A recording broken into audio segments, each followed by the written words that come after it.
She basically just named herself Dog.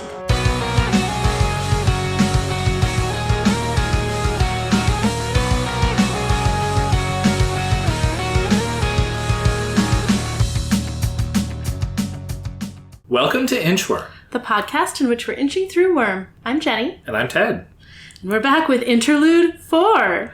Perhaps part of the fourth arc, or perhaps not. It's part of the fourth arc. No, it's between arcs. It's between arcs. It's liminal space. We'll see. It's a liminal space. The wood between the worlds. Yes. We do get some important answers to questions we had. We also get some dog point of view. Yes, the Brutus interlude. So, first of all, I loved this. Second of all, I had a little bit of a reaction of like, wow, is this as far as we're going this far to avoid being in Rachel's head? But also, I just think it would be too soon to be in any of the Undersiders' heads. Yeah, it's the best of both worlds, right? You do get the perspective on Rachel you were craving. Yes. But it's not fully all the way there. There's more depths to plumb. Yes. That hopefully we'll get to see in the future. It's a little tease. Yeah. It's a great way to do that, right? Yeah. And it's a fun writing exercise. I loved the dog voice. Yeah. So good. 2 whistles like that means come. Master only asks for dogs to come to the front stairs if it is time for walkies. Walkies are Brutus's favorite thing. Yeah. The use of exclamation points. Just like the so much sentences, more. Yeah. The dropping of like articles and pronouns and stuff. Yeah. The really active present language. Already jumping off the bed. You know, turn corner too fast. Claw scratch at floor. Yeah. It's delightful. Really, really good. Yeah. My notes on this chapter are basically the hard eyes cat emoji over and over again. Yes. Cats love Brutus. I think you have the honor. It's my turn of telling to summarize us what Brutus's day was like. Okay, well, as I already said, Brutus gets to go for walkies. Brutus is the only dog who gets to go for walkies. We get a little pack dynamic stuff going on. We learn, of course, that Master is the head of the pack. Yes. The alpha. Yes. And Master is hurt and hurting. Oh. And in fact, the scentless one thinks that Master shouldn't even go outside. Wait. I'm confused. Who's the scentless one, Jenny? I'm going to say it's Brian. Yeah. I think it's Brian. Yeah. Brian's talking to Rachel and telling her, are you sure you're well enough to go out? You did just get beaten up really badly, and also you were recognized and followed. What if you were recognized and followed now, walking Brutus? And Rachel's like, what, so I can never go out? And Brian's like, no, I wouldn't do that to you, and also I know that you wouldn't listen if I said that, so go out, just be careful. So we should definitely talk about the dynamics there. But they go for a walk, they encounter a child who is poking at Brutus, and Rachel lets this happen, and then when the child's mother comes up and is like, haha, kids will be kids, won't they? Rachel gets Brutus to keep the mom from the child and then take hold of the child's arm and not bite down, but make it clear the child's not getting away. Yeah. And it's unclear if damage is being done, probably somewhat. And Rachel is like, you can't let your kid run up to strange dogs like this. Dogs are dangerous. This is not okay. You need to watch your child better. So they leave very, very frightened, perhaps with the lesson having been taught, perhaps with some trauma having been induced, your pick. And then they go to a place that... Not just walkies. Errand, it's true. A place that smells like blood and dog fear and dog rage and pee and poop. And at first I thought it was the vet, but it turns out it to be some kind of dog fighting ring. Yeah. Rachel enters Brutus in a dog fight and then grows Brutus to, the size of a car and breaks everything up, chases everyone away. Once everyone's gone, rescues all the dogs and straps them to the car that she drove, the car she steals, I guess. It's unclear where the car came from, to a car. And as, Brutus detects the sound of sirens and lets Rachel know, and they get out of there with all the dogs. And Brutus is like, what a great day. Yeah. Oh, she does take someone's car. She takes someone's car keys. That makes sense. Yeah. Yeah, so other big picture reactions or anywhere you want to get started? I mean, I love this sort of inherent contradiction, or it's almost like a paradoxical aspect of Rachel's nature where she is not in any way kind. Yeah. Or sorry, she's not in any way nice. Yeah. But she is doing this, she's looking out for the welfare of dogs. Yeah. And in a way, you could say she's like chosen dogs over people. She definitely prioritizes dogs over people, but she also does care about people not being hurt. Like, she is trying not to inflict damage on people. Like, the whole thing she does with the child and the mom is, you could say it's cruel. It is clearly with the goal of keeping this kid from being disemboweled by running up to a strange dog that they wouldn't be safe around. Yeah. And it's also clear through the text that Brutus and the other dogs have been instructed not to attack people in certain ways. She's only ever used the kill instruction on animals. Right, yeah. And Rachel's never had the dogs that she has, that Brutus is aware of, kill people. Right, she's never ordered them to kill people in Brutus's history. And Brutus, when he is attacking the crowd at the dog watching ring, people whom Rachel must hate a lot, knows that he is not allowed to use claws. He can use paws but not claws. He isn't allowed to attack heads. Like, there's this whole list of rules. Yeah, very well trained. Yeah.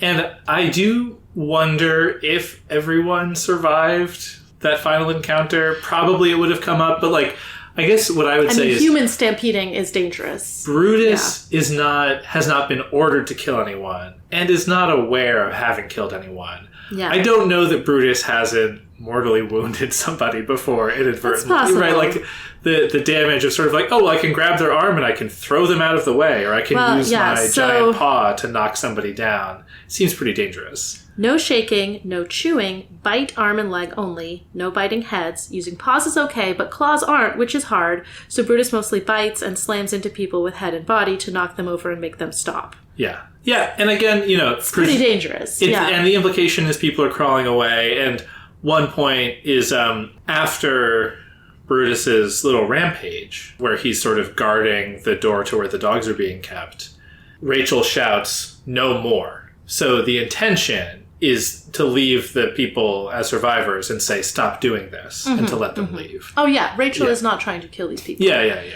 mean, if she wanted to. But it's... Yeah. You had mentioned she was here to rescue the dogs, but she's rescuing the dogs and telling the people, don't do this again. Yes, she's trying to end this dogfighting reign. Yeah.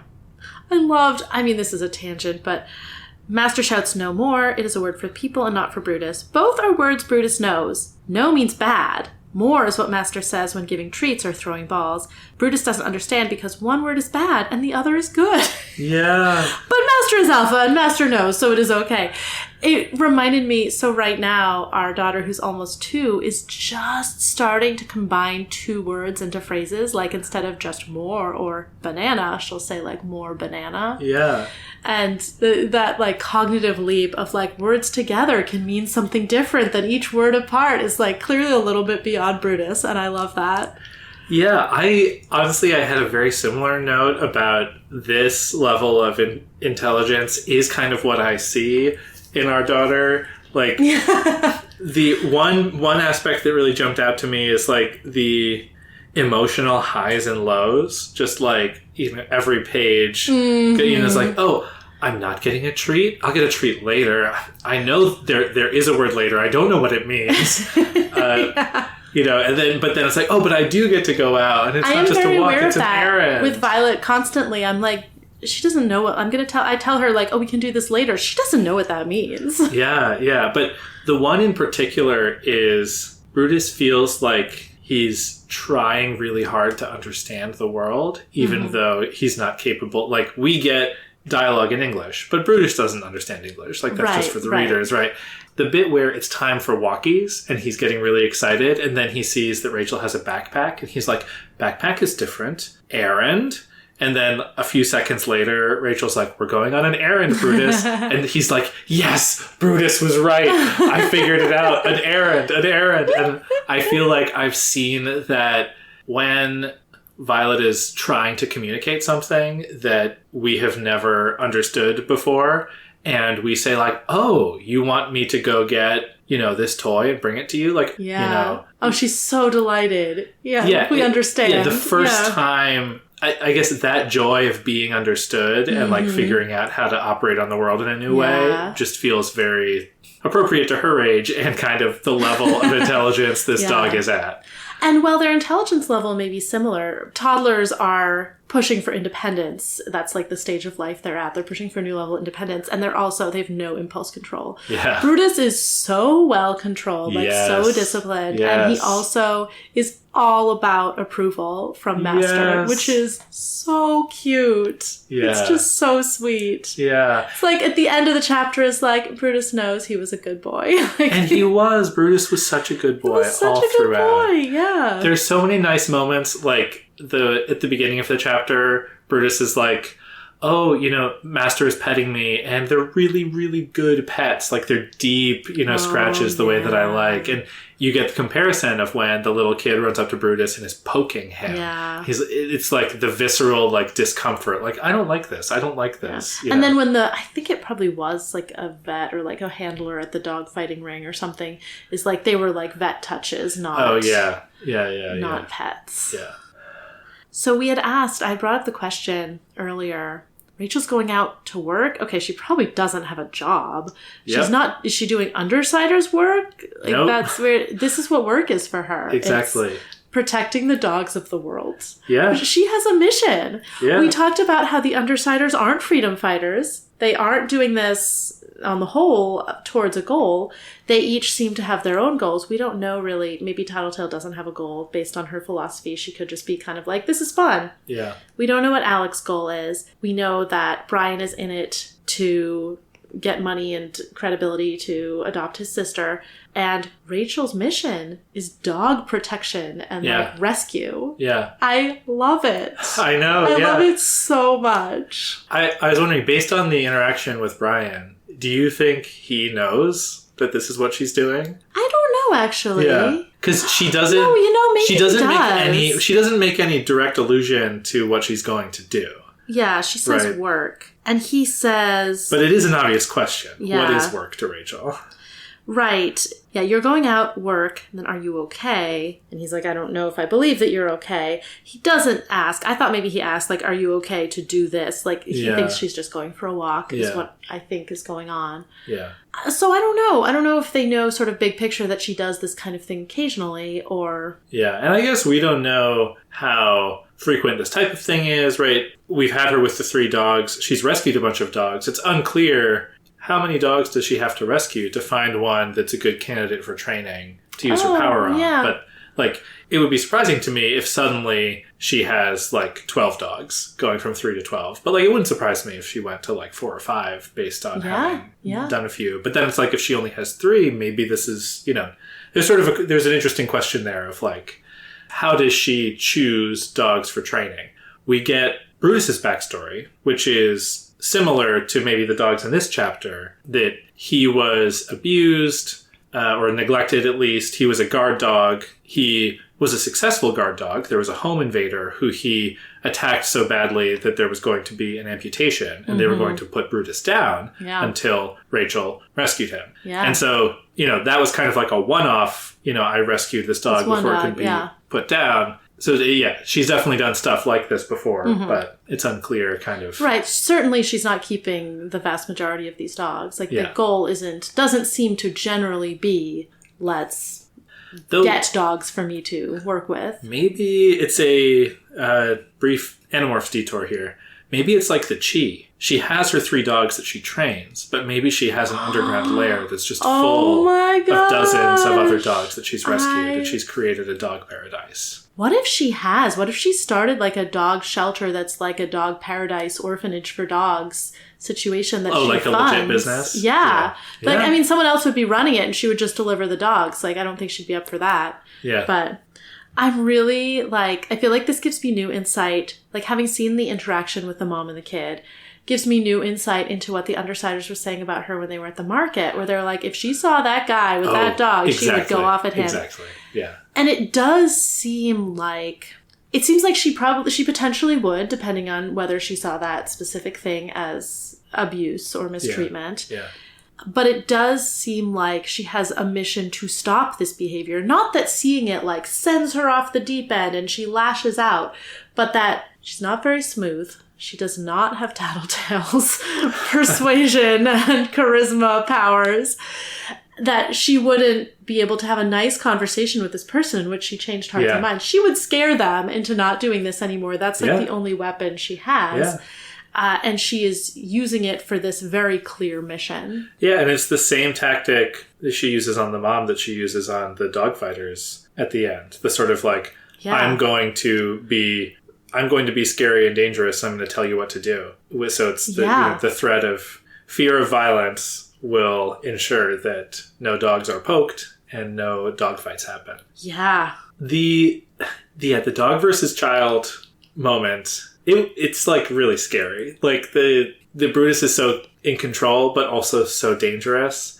And and the mom doesn't know he's that much in control. The kid doesn't know. Exactly. And it's terrifying. Sort of like... That kid is going to be so afraid of dogs. Yeah, exactly. There's no way that the kid deserves this. Yeah. Right? And... the kid is being used sort of as a lesson for the mom more than anything. And I think that says something about how Rachel sees that kind of relationship. It's basically, it's a little bit like... animal handler situation. Yeah, it's like, well, you're the alpha, you're the master, you're the pack leader for this little toddler, so it's your job to control their behavior and train them, and you haven't trained them, and I'm going to sort of teach you a lesson about your, like, the property under your control. Like, unsurprisingly, for someone who cares so much about dogs, there's no sort of distinction of like, oh, well, like, dogs should act one way and kids should act another. It's kind of like, people should always be on their best behavior, and just because this kid is small and has poor impulse control, like,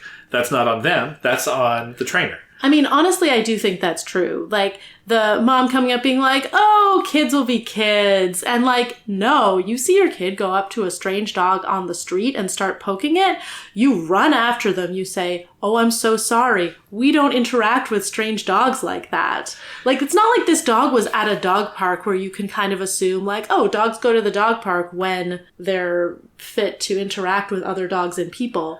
And also, you should still check. Even then, like, not always does people, this dog right? like being pet? Is it okay if we go up to this dog? That's such an important lesson, especially to give to a kid who, as Violet is fascinated with dogs.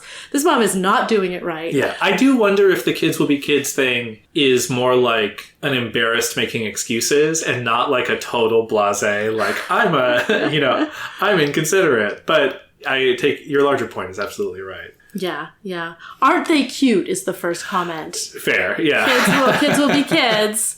Like, I think that's when she's like, oh, Rachel doesn't think this is cute. Like, kids will be kids.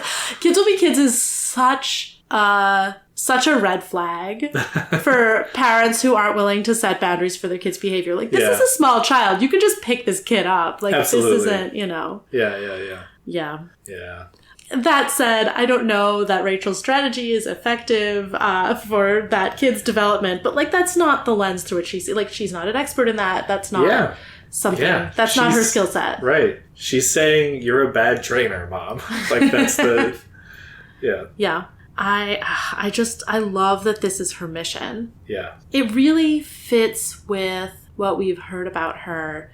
This idea that she relates better to dogs than people. Mm-hmm. We don't know to what extent she is capable of connecting with people. Like, sort of what we've heard from the other Undersiders is like, because of how she was raised, she isn't able to form those connections in sort of a healthy, normal way. Who knows how much that's true, how much that's like a limited perspective. I don't know. But if she does find it easier to connect to dogs than people, and like, dogs are so often in trouble and helpless the way that she was when she was a kid, and the way she probably saw other kids being in the foster system. Yeah. And like, she can't fix those problems, but she can fix those problems for dogs. Yeah. That's so interesting. The sort of perspective that a dog's world is a little simpler than the complexity of the human world. Yeah, and so that's tractable in a way that solving all of society's problems. I mean, this is something that we have a friend who got a new puppy this spring, and comparing raising the puppy to raising Violet, like, there's certain things that are in common, but you're training a dog to be subservient to you forever.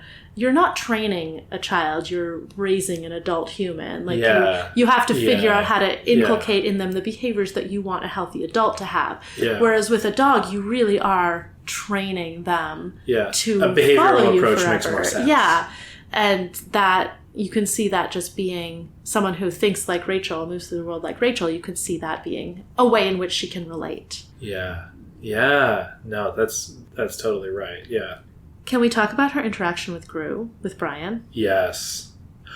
Well, yeah, just to that point, right, like, one of the things I was really impressed with is Brutus can tell this is a tough interaction for her, but she is very tightly controlling Brutus, like making sure that he stays back, he doesn't get aggressive towards Brian, even while she is kind of having her own difficult conversation. I guess it's both sort of the parallel of, like, you know, she's a really good dog trainer, but maybe also She's such a good dog trainer. The way that she is relating to Gru is maybe she's trying to very tightly control her emotions herself in the situation. Yeah. And maybe not doing a great job of it because she's pretty hostile. Yeah. But that seems to be almost her default mode. Like, Yeah. I think she is keeping herself heavily in check. Yeah. Yeah. I think she has a lot of rage that she doesn't let out, except in these dog rescues. But, okay, the concept of an alpha. I don't know how applicable it actually is to dogs. I know that the original concept, which came from work with wolves, was really thoroughly debunked. Yeah. Like, the idea that, like, oh, there's one male wolf who's the alpha wolf. It turns out that's kind of just like the dad. Like, wolves are kind of in family packs. And, like, Yeah. it's just like, oh, that's the father and the mother, and then they have their kids. Like, Yeah. that the idea of an alpha, despite the extent to which it has permeated pop culture in some really fun and some really weird ways, like that's not really rooted in wolf behavior. I don't know to what extent, like, because humans and dogs, like, dogs are tame in ways that wolves aren't. Maybe, like, the concept of, like, the human being the alpha, maybe that is more relevant. I don't know. I'd be curious to hear from people who know more about that. Yeah, I mean, it's a really good point. I think whether it's because of sort of the pop understanding or just, like, this is just sort of true to life for how dogs behave, like, the sort of pack behavior and acknowledgement of, like, well, the way that Brutus's obedience training comes through, it makes sense. It feels right. Oh, yeah, it feels whatever real. Word he has for it. Right, yeah, maybe. And again, let's come up with a simple in-universe explanation. If Rachel's like, I'm the alpha, right, when she's training Brutus, that'll come through, right? Well, right. I mean, certainly the idea that Rachel is above all of them in the hierarchy. Brutus is the top dog of the pack. Angelica needs to learn her place. Yes. But, yeah, the idea that Brutus thinks that Brian is Rachel's alpha. Mm-hmm. Really interesting. We have talked about how the Undersiders don't have a clear leader. Lisa and Brian are sort of the mom and dad of the group. They're sort of both leaders in different ways. They seem to make collective decisions, the group of them. Yeah. Brutus thinks it's much simpler than that. He's like, no, that guy's in charge. Yeah. I wonder if that's based on, like, the kind of leadership that Brian displays versus what Lisa displays. Yeah. Or maybe Brian specifically is the one who kind of keeps Rachel in line. Yeah. Well, there's a really interesting moment, something that Brutus observes, right? In the middle of this conversation, Brian's basically being like, you got hurt. It was humiliating for you. And before Rachel gives her kind of, like, angry comeback, trying to, like, move on from the conversation, Master breaks eye contact. Brutus knows this is a sign that Master sees the scentless man as her alpha. Which, I mean, really well observed. Good job, Brutus. Yeah. But I was curious, like, is this actually a good observation of what is happening here? Or is this just, like, a dog POV bias? Right. Because dog body language is not the same as human. Yeah. Right. Yeah. I guess what I'm saying is, to connect to your previous point, it could just be that, like, the way Rachel is acting is what Brutus is responding to in forming this hierarchy. Yeah, Rachel might see Brian as the one who kind of keeps her in check. Yeah. What was really fascinating to me, at the end of the conversation, Brian says, I wouldn't tell you not to walk your dogs, and you wouldn't listen even if I did. Just be careful. I can go? Rachel asks. Yeah. he thinks he doesn't have this power over her. And her question kind of implies that he does. Yeah. I'm curious, if he actually said, you can't go, do you think she wouldn't? I think maybe she wouldn't. Because I think maybe it's easier for her. She is not good at navigating the human world. I speculated earlier that maybe she likes having the others give her orders because then she doesn't have to regulate herself with regard to the human world. And if she does sort of view the whole world through this like dog training lens, like she needs to have a pack leader too. She's not going to be pack leader of this group of humans. Yeah. So one of them needs to do it. Yeah. And she needs to follow them. That's what makes her a good dog. Yeah. A good member of the group. Yeah. Yeah, and that sort of casts, are you going to tell me I can't walk my dogs anymore? Like, is that a challenge or is that a question? Is that a legit question? Right. And it's also, I mean, there is probably either way sort of an implied threat behind it, but it's not necessarily that she's like saying, you can't tell me what to do. She's saying like, no, are you going to say that? Well, yeah, like this is the red line, and it's so deeply felt. Yeah. Right? It's like... Yeah, all of a sudden, Master is tense. Brutus can see it in her legs, hear it in her voice, feel it in her grip on the leash. Yeah, it is easy to see that as tensing up for a fight. Like, are you going to tell me I can't walk my dogs anymore? But maybe it's, oh no, what if he tells me I can't walk my dogs anymore? What will I do? Yeah, and the earlier bit, right, she sounds angry. I fucked up. I was bored, restless. Figured I could walk Angelica and see if I could meet you guys where the money was. Someone recognized me and tailed me. I was stupid. I took my licks for it. I'm fine now. We have the money. All is well. Do you read it as she's blowing off Brian's concerns? Or do you read it as like she realizes how bad it was and is having trouble sitting with it and wants to move on? I paid my dues. Like, I got beat up because I screwed up. But like, you know. That's interesting because I felt like this whole dialogue where they talk about what happened felt a little forced. Like, oh, it's a little bit forced exposition-y. Yeah. But maybe it is sort of she needs to just sum it up so that she can dismiss it. I don't know. Yeah, dismiss it. I mean, a little bit for herself, but more like, I guess it's like, is she trying to communicate, I don't really care, dismissiveness? Or like I get that I made a mistake and I hurt the team, but I want to sort of get away without being punished further kind of response. I was just thinking about her cape name.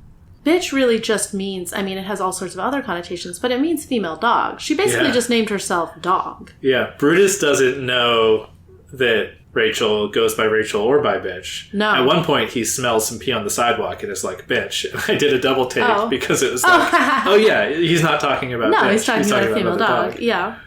She's basically just declaring, like, I function in this world as a dog. Yeah. I mean, that's a really good observation. Yeah. I will say, you wouldn't listen even if I did. I feel like Brian is, like, me going through the motions, or like, he's, like, this seems like he's really struggling with this relationship. And, like, maybe they've had this conversation, or conversations like it a lot. But there's definitely a communication breakdown happening. And, like, obviously she's a really tough person to talk to. But I definitely feel like from him, it's gotten to the point where he's, like, not really trying. Like, he's like, he needs to make the effort, but he's not, like... Doesn't expect her to change her behavior. Yeah, and he's not pausing to be like, I can tell you're a... Like, you know, like, there's no trying to, like, de-escalate or pivot or figure out what's really going on here. Yeah. It's just more like, yeah, okay. I wonder how he's going to do with his sister if he ends up being able to be her guardian. Yeah. Because he seemed like, you know, my dad's not really up for corralling a teenage girl who's getting into trouble. Is he up for it? Yeah, that's a good point. I mean, yeah, that's also, it's just the can I go now conversation, right? It's like, I know what you're going to do. Yeah. Right. The boundary she's testing is basically she's saying, like, look, I don't care what you do or say. All I care about is being able to walk my dogs. Are you going to take that from me? Yeah. No? Great. Okay. I'm done with this conversation. Yeah. So we do learn that she got pretty hurt. Not a surprise. Apparently she was used as a punching bag by one of the EBB guys. They didn't get away with the money because they were having fun tying her up and beating her up. Mm-hmm. And just, you know, it all happened so fast that Brian was able to catch up to them. At least that's my takeaway for... that makes sense. Sort of the why did it go down that way. So, interestingly, I forgot that Uber and Leet have henchmen. Same. Why weren't they in that fight? Why Yeah. was it just Uber and Lee? Because didn't we find out that one of the dad's like former coworkers like went to work as a that's hedge person right. for Uber and Lee? Maybe- Like I didn't realize like where were they in that fight? Yeah, that's funny. Maybe Uber and Lee were just supposed to put on a show before Yeah. Bakudo walked I mean, maybe in. they're just useless in a fight. Maybe they're they're like administrators. Administrative hench. You know, I don't know. They're hench assistants. Like, Yeah, that is funny. executive henches. I mean, and we haven't heard anything about Uber and Lee since they got taken out. No. Like, they didn't come up in the closing exposition, so that shows not how at little all. they matter. Yeah. It also, just while we're doing, sort of like some Storytime cleanup, it really sounds like getting caught was just bad luck, right? Yeah. Like, Rachel was recognized, and I guess Bakudo was out planning this, bombing campaign on the city, and this was just an attack of opportunity. Like, before we're going to kick off, Oof. right? Like, before we're going to kick off this big thing, we just found one of the Undersiders, so let's go do that for a bit. Yeah, so someone followed her to where the money is, because Yeah. I guess, that's why they had at most half an hour. So do we think Bakudo, I guess if she'd been planning this larger attack, but like, I don't know that she would want to imperil the potential freedom for Lung with like this side quest of take out the Undersiders. Well, but it's Maybe a little if bit like was, she maybe knows. it was like serendipitous. She's like, oh, I was going to put on a demonstration somewhere. Let's do it with the Undersiders. But it's like if you can go, again, maybe the Bakudo Lung who's in charge thing, maybe there's more stuff going on there. But I guess if it's like, if you can free Lung, or you can free Lung after having just dramatically taken out the Undersiders. You'd That would prefer be to do better. the second Yeah, thing. she got ambitious. She thinks she can fail. Yeah, I'm spinning a lot between the lines here, but like the way that I read it is just, it really is like it was bad luck, and Bakudo sprung into action super quickly. Like there isn't a lot of evidence. There could be more that we find out. She doesn't need to do that but- much to set up all her bombs. Yeah. Like she has a lot of people, but also with Uber and Lead being in place. That's true. That's a lot of moving pieces. Yeah. I still feel like there had to be something else going on for them to be that well prepared. Yeah. Or, I mean, maybe she was planning to do some kind of attack. They talk about later she was initially targeting the whole city and then focusing just on places where there was villain activity. Mm-hmm. So maybe she was planning to do some kind of streaming Bomberman demonstration where she attacked a different villain group or something. Oh, maybe. And then at the last minute she was like, pivoted targets. let's The do the Undersiders are the instead. best target. Yeah. Because they took out Lung. But yeah, who knows? It'll be interesting to see if we learn more about that. I want to talk a little bit about the very end. Okay. Did you have any feelings about the end of the chapter? Oh, I forgot about this part. Yeah. Okay, so Master goes inside for a long time and doesn't come out. So Brutus goes in to find her. And she's kneeling beside cages where the dogs aren't moving. And Brutus doesn't say they're dead, and I feel like he'd be able to tell. I think the implication is they're dead. Okay. I thought maybe they were just, like, really not doing well, but, like, I think she'd still rescue them in that case, and so I was surprised that he didn't notice that they were dead, because that just seems like something dogs would really be able to smell. But yeah, Brutus nuzzles Master with nose and lies down beside Master, and Master wraps her arms around Brutus's neck. I'm tearing up. I can't continue. Yeah, this made me tear up. I was like, when am I going to cry for the first time reading Worm? And it was this little bit. Master hugs Brutus tight for a very long time. Yeah, she has so many feelings about the dogs that died because of this dogfighting ring. Yeah, and then Brutus knows it is a long time because Brutus stops being big and becomes smaller than Master. So she shrinks him. Or the effect fades over time. Yeah, clear. She stops maintaining it. Yeah. Yeah, this is the the sentence that really got me. And, I knew that this was coming rereading it. But Brutus is guarding the cars so that people can't, leave in their cars and just have to disperse. Master goes inside for a long time and doesn't come out. People are gone. So Brutus doesn't need to guard anymore. And then Brutus goes inside, and there's this really vulnerable moment with Rachel sitting with the dogs that she couldn't save. And then the power fades, and it's just Rachel and a normal dog. Yeah. And I feel like it's this really beautiful metaphor for how Rachel presents herself. Oh, yeah. That she's the big, fierce monster. Snarling, and then when the people are gone, Oh, yeah. You can let your guard down. Yeah. And it's just her and really the nice dogs. moment of her and Brutus as a normal dog. Yeah. And yeah, we see her angry side so often. It's really impactful to see her grieving and to see this sort of like sorrow and kind of the, I'm not sure any of the Undersiders knows that this is in her. Yeah. Yeah. Yeah. Because she doesn't let them see this.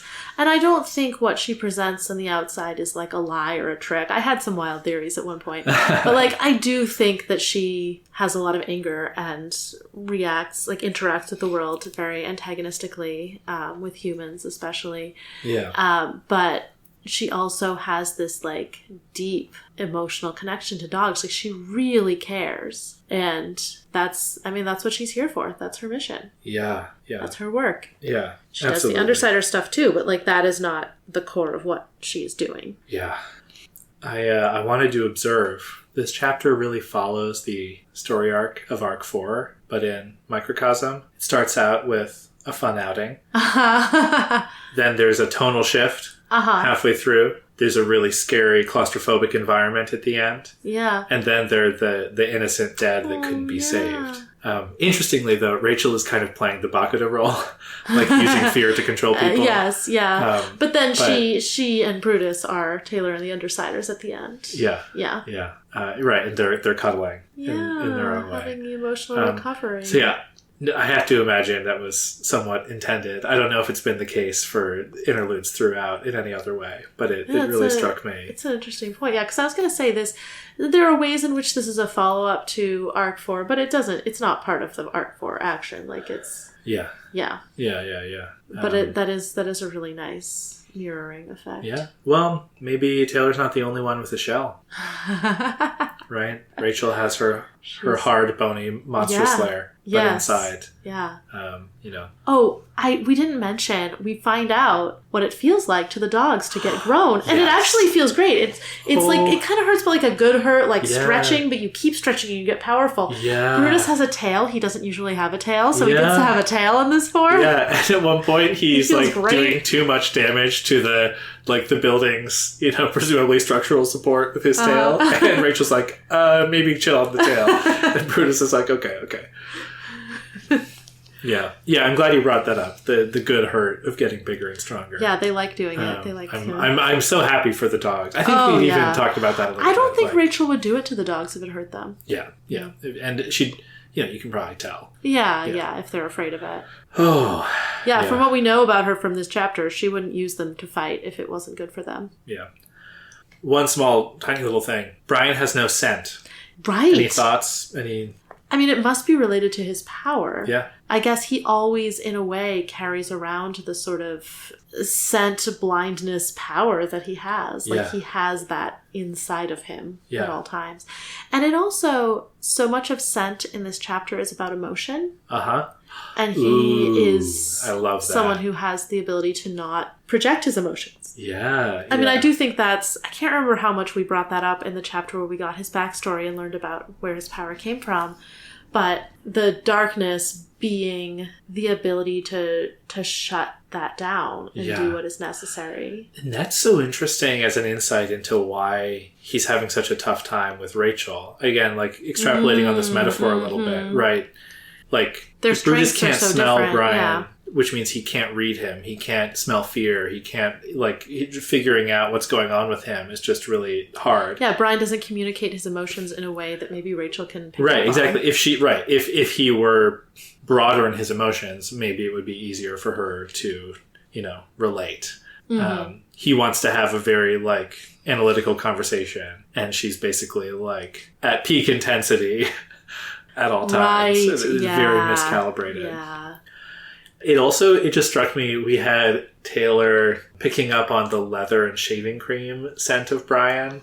Oh my gosh. In the last chapter, which... What? Is, it's interesting of a sort of can she smell him? Or is she just smelling the things he's wearing? Are those the things he's wearing? But the dog his motorcycle leathers. the shaving cream, those wouldn't register because humans have all sorts of smells that aren't them. Right. Right. The dog can tell that he himself has no scent. Yeah. So I thought that was a really interesting contrast. Yeah. So stay tuned for people smelling Brian. We'll keep a close track on this.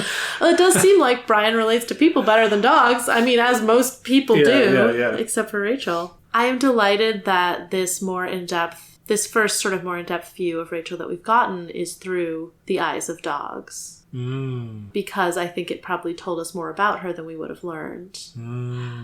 I guess in light of this, I wonder if this gives us any new insight into her having the dogs attack Taylor at their first meeting. Yeah. Like maybe that was sort of a like, I want to instill fear in you. I want to enforce the hierarchy. I want to be above you in the hierarchy. Yeah. Which she did not succeed at being. But she actually seems like someone who might accept that. Like, that is a virtue in a dog, right? Being like, oh, we had a fight, and it turns out you're above me in the hierarchy. That's fascinating, because we were sort of saying why, like, we're kind of expecting her to blow up at Taylor again. Yeah, but I don't think she would, because Taylor has taken her place. Right. She took her shot, and it didn't go her way, but she respects She's like, oh, that's how it goes. Okay. Yeah, and it's like Angelica needs to learn. I'll call back to that moment. She calls the dogs off the first time Taylor visibly, like, yelps in pain. Right, because that is concession of... Right, yeah. That's the signal. Yeah. It's like looking away or something else. But then Taylor comes back. Yeah. So anything else more to say about this interlude? Yeah, I mean, any other... No, I don't think so. I mean, sort of getting into predictions, or if there's anything you want to say about the arc overall... It seems like a little bit of time has passed. Like, Rachel's still hurt, but it doesn't... Maybe it is even the next day. It's hard to say. Yeah. She wants to go out even though she's hurt. Yeah. I don't think we got a sense of how long she'd been hurt like this. They were just very actively recapping, look, this is what happened with the ABB. So maybe it was, like, within the last day or two. So maybe it's still that weekend. Over the weekend, yeah. Dogfighting probably happens on weekends. I don't know. Well, I mean, once again, there's no Taylor here. And I think Taylor isn't even mentioned or... Right. Yeah, no. So probably not that much time has passed. So this doesn't tell us that, oh yeah, they'll go through a week without anything really happening. Yeah, we don't know. Yeah, I mean, we're going on to the next arc. So what do you want to hear? You want to hear an arc name? You want to... I want to hear an arc name, and then I want to look at the first 5 words of the next chapter. All right. Yeah. Well, the name of arc 5 is... Hive. Ooh. This sort of sounds to me like all of the villains of Brockton Bay coming out sort of en masse. I guess that'd be more like Swarm, but it speaks to me of like the villain ecosystem of Brockton Bay, and I feel like we're going to see lots of parts of it. Do you want to know how many cave names there are in the next chapter? I do. There are 12. Okay, so we're talking about a lot of probably villains. I mean, we don't know, but I think we're gonna get a lot of this villain sort of gang warfare is happening in earnest, I think. Yeah, that makes sense. I will note an alternate meaning of hive just in advance that we could keep an eye on. Right, there's like the allergic reaction. No, there is the allergic reaction is good too, but the sort of hiving off a part of your organization or business is like if you're going to... I've never heard this. Spin it off, separate it out into kind of its own compartment. Had never heard that word used that way. Could be fun. Could be fun to see if that comes up. I hope the Undersiders don't split, but maybe like the ABB will or something. Yeah. Should we do some cape names? I would love to get into some cape names. It's been so long. Buckle up, listeners. Shout out also to Spinagon on Discord, who actually compiled a spreadsheet of all new cape names. Oh my Asterisk gosh. cape names that are actual words. You know, like we had legend before. Yeah. May tough. Slip the net. Maybe tough to find. So I'll try and do I guess what I'm saying is, Spinagon, thank you so much for compiling this and sharing the data with me. But any mistakes or missed names are my fault and not that of Spinagon. All right. But yeah, so I did look at the spreadsheet, skim through the next chapter, and I'm ready to tell you some cape names. Okay, let's do it. Fenja. Fenja. Oh, that sounds Norse? Yeah. Okay. I think that is how it sounds. Yeah. Well, Fenris is like the wolf of Norse mythology. So I wonder if Fenya, I mean, it's not really the same word. I don't know what the fen part means, if that's what means wolf, so who knows. But sure, I'm going to say... I'll give you a little help. There's also a cape called Menya. Fenya and Menya. Well, they're obviously the male and female forms of of a certain power. And I'm almost picturing like Tweedledum and Tweedledee figures. Love this. Yeah. We already had Uber and Late. They are people whose power is to switch bodies with each other. I don't know why that would help them in the cape world, but you know, okay. No, I also don't know how it would help in any way, but I'm really interested. It's like the Freaky Friday powers. In meeting them. Yeah. It just seems really limited if it's only with each other. Well, that's true, but like if there are two of them, I mean... I guess it's like one of you could have a different, if you have different skill sets. Yeah, exactly. It's just like being identical twins. Like, Elizabeth and Jessica were always finding opportunities that, like, situations that called for them to switch places. So, I can do that. I don't know, Ted. Okay. Are these... We might have to cut this if it's too embarrassing. Are these, like, Babysitters Club characters? Like, who are Elizabeth and Jessica? Oh, they're the Sweet Valley High twins. Thank you. The Sweet Valley twins. Yeah. Oh, man. As an Apple Grant scholar, I should know. Elizabeth and Jessica Wakefield. Got Elizabeth it. was like the obedient one, and Jessica was the bad girl. Right, but for they're some always very mild getting definition of bad girl. Always getting into scrapes that would be good for the other one. Yeah, well, they always have to switch places for some reason. Yeah, body swapping with each other. Maybe they can body swap with other people, but then I'm not sure why there'd be two of them. Maybe they can merge into one giant person. A Voltron power. A Megamorph power. Yes, exactly. Yeah, Fenya and Menya merge. All right, Krieg. Krieg. How do you spell that? Krieg. All I can think of is like a Keurig machine.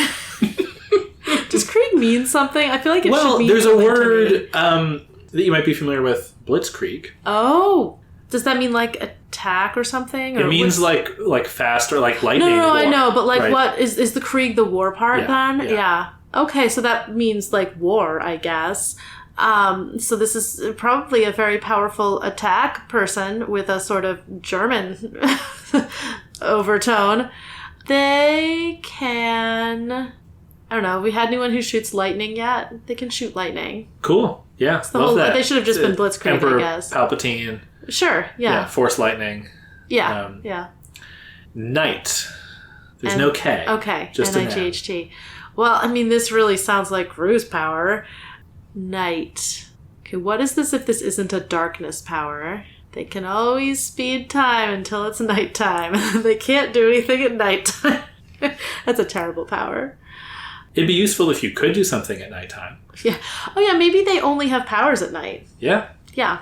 They are just like, they have sort of the Alexandria package, but only at night. Nice. And they're like, I'll be night. Lots of like fighting, and then just when dawn breaks, they're basically a vampire. On the head. Yeah. Fog. I'm going to guess they generate fog. Perhaps mist. Moving on. I guess they could turn to mist, which could also be cool and useful. But I'm gonna guess they generate it. Hook wolf. Hook wolf? Yeah. How do you spell that? HOOKWOLF. Is it one word? Hook wolf? Is this a reference to something? Is that a thing? A hook wolf? I think it's a guy. The image that fills my head is like a wolf with like a top hat and a giant cane that can hook performers off the stage in vaudeville shows.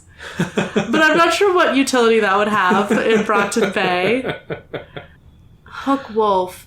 Hook wolf can inspire immense loyalty in their followers. Okay. And yeah, basically just like... the hook of influence. Yeah, the power to like create a pack of people who love them unreservedly. Yeah. Very cool. Okay. Yeah. Neuter. You want to guess how it's spelled? Is it Neuter? No. What is it? Newter. Neuter. Makes things shiny and new. Or neuter. Oh, neuter. Now, literally, that would be someone who turns people into newts. We haven't as seen a witches power like do that. in the Middle Ages. Turning people into a newt. We haven't seen someone who can transform other people. Being able to turn other people into a newt would be incredibly useful. Yeah. Like, very powerful in combat. Yeah. Just like pointing at people and making them into newts. Yeah. What if they also generate newts, like a rain of newts for you? Now, if they had basically Taylor's power, but only on newts, useless. Terrible power. Yeah, maybe all amphibians, still not great. Maybe amphibians and reptiles. There aren't that many amphibians and reptiles around compared to bugs. Like, they'd have to carry their own stash of amphibians and reptiles. Maybe they're traveling here from, like, the Everglades or something, and so they brought with them, like, a zoo full of... Wait, is it newts where if you cut off their tail, it will grow a new newt? So what if this person, if you cut them in half, it'll grow two of them? That's interesting. And then they can eventually, like, recombine into one person, and they have the memories of both. Yeah. Or maybe I'm really misleading you, and neuter is a whole gang of identical people. Well, right. It's one guy named Neuter who separated himself or herself or whatever. Yeah. A collective. Yeah. Of clones. We finally have our cloning power. Yeah. All right. Through, multiplication through division. After neuter, Gregor the Snail. Really? Gregor the Snail. Why does that sound familiar? I don't know. You didn't recognize Hookwolf. I don't know why you expect to rise Gregor the Snail. Gregor the Snail. That's a cape name? Yeah. It's a terrible cape name. Why? A snail? Okay, well, first of all, it's not in the format of most cape names, so that's just weird. Gregor the Snail. Just a guy who turns into a snail? What good would that do? Alright, what do snails do that's cool? He can slime people. He can slime people? Yeah. Okay. I'm not sure why. I mean, I guess snail was slightly better than slug. Who knows? Yeah. So what happens to people when they're slimed? Just like they slip and fall? Yes. Okay. Yeah. Nice. Yeah. Ooh, maybe, like, Gregor can carry his home on his back somehow. No, he creates a pocket dimension on his back. That's very cool. That's very cool. Why not both? Slime somebody and then retreat to your pocket dimension before they can retaliate. Exactly. It's hard to shoot or attack someone when you've just been slimed. Yeah. Labyrinth. I want this to relate to the movie somehow. Power to steal babies. Power to animate Muppets. Maybe... I don't know how useful this would be as a cape, but I feel like some sort of direction-knowing power, like the ability to know how to get places, maybe the ability to find things. Yeah. Maybe the ability to know where people have been. Like, sort of like, Theseus with the string in the labyrinth. That's really interesting. Like, you see that person and you can kind of see almost Family Circus style. You know how they do that with, like, the lines where the kids went that day? Yeah, you can almost see, like, the line or the footprints of where people have been. Yeah, that's very cool. Labyrinth is, like, a few steps to the side from that power as a name, but yeah, whatever. No, but yeah, I like the Minotaur connection there. Yeah. Skidmark. Well, that's just an unfortunate name.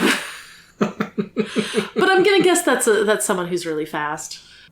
Okay. Fast and unfortunate. Moving on, Moist. Oh no, there's really a Moist? There's a Moist. Oh, this came out after Dr. Horrible. I wonder it's a crossover event. I wonder if Wildbow knew Dr. Horrible, and this is a reference, or this is just a coincidence. He knew and he didn't care. He didn't know. I don't know. Apparently, moist power in Dr. Horrible, from what we can gather, is just that he kind of makes things moist. Yeah. It's like kind of a sweaty guy. It would be one of the most minor powers we've heard of in Warren so far. Right. So I'm going to say moist probably has more power than that. But all I can think of is just like, making people sweaty. So what else would moist do? Create mildew? I guess he'd just probably be called mildew. That is true. Can you come up with a good power for moist that wouldn't deserve a better name? Maybe their power, I feel like I've predicted something like this for a character before, is just that they repel people for no good reason. It's like how people really hate the Yeah. word moist. Yeah. People see this person and are just like, ew, go away. And then they get distracted from whatever they were doing. I like that. Yeah. I like that. Makes people cringe. Yeah. All right. And last, possibly least, who knows? We'll find out. Less than moist. Trickster. Trickster. Okay, well, I mean, this sounds almost like a tattletale-ish power, the way she taunts people. I think Trickster creates illusions. Ooh, very cool. Yeah. Yeah. Yeah. Almost like a stage magic power. Okay. Stage magic. But of course, you could use it to better effect. Like, Right. make it look like you're standing over here and you're really over there. And, oh no, something's shooting at you. Oops, it's fake. I love it. Well, that's wonderful. That was a lot of keep names all in a row. Yeah. Very exciting to see what happens. I'm most curious about Moist. Yeah. And we may or may not meet Moist, learn anything about their power. It's going to be very fun to see. I can't wait till we meet Dr. Horrible. It's going to be fun. All right. Well, one last chance for predicting. Why don't you look at the first sentence and see if it sparks anything for you? The place was nondescript. Oh, I did read the whole first line. How dare. The place was nondescript. Well, I gotta say, almost definitionally, that doesn't tell me much. Though I do know that there's a hole. Well, so that there's a place. Kind of sounds like we've maybe skipped ahead to when Taylor can get out of bed. So maybe we've skipped a week. She's still feeling rough, but she's doing better. What is the place? They're meeting up with another villain gang at an old abandoned factory to ally with that gang to defeat the ABB. Good stuff. Yeah. Good stuff. I don't know what the deal is with the hole. Maybe they're at the birdcage and it's the bucket. Yeah. Oh my gosh. Yeah. I feel like they'd be Probably jumping not. over a lot if Taylor's looking exactly, at the birdcage. Exactly. But, yeah. That would be too much. Good stuff. All right, we'll find out next time on Inchworm. Worm is a web serial by J.C. McCrae. You can read Worm at parahumans.wordpress.com and support the author at patreon.com/wildvote. Follow us on Tumblr and Blue Sky at Inchworm Podcast, or find our Discord link and any other updates on inchwormpodcast.com.